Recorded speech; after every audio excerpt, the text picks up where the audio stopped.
Another tip, last, what if hindi Google search? Para sa mga advanced, ano na to, advanced student, no? What if hindi Google search? What if Google display ang ginagamit?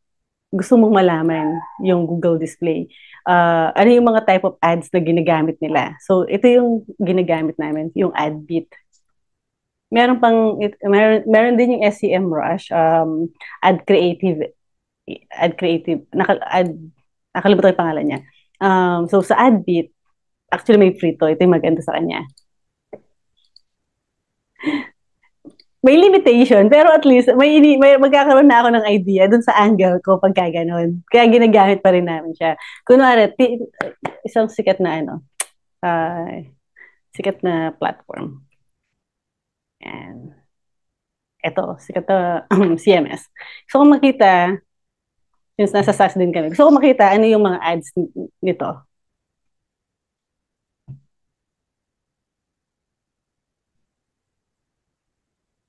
Ayan. So, tignan natin yung mga ads niya. So, titingnan mo to, magkakaroon ka na ng idea. Ano yung ito yung mga gusto ko dito, alin yung mga longest running ads. Kasi alam mo na effective sa kanila. Kaya hanggang ngayon, nirarun pa rin nila. So, tingnan natin yung mga ads niya.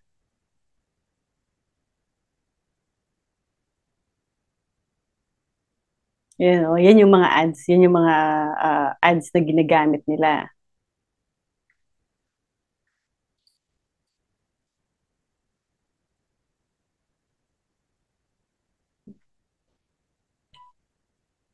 At balik tayo.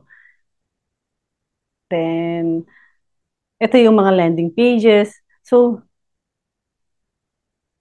dito pa lang, magkakaroon na ako ng medyo konti yung magagawa mo pag hindi ka paid. Pero ang gusto ko dito kasi magkakaroon ako ng idea dun sa anong type of creatives ang ginagamit. Yan.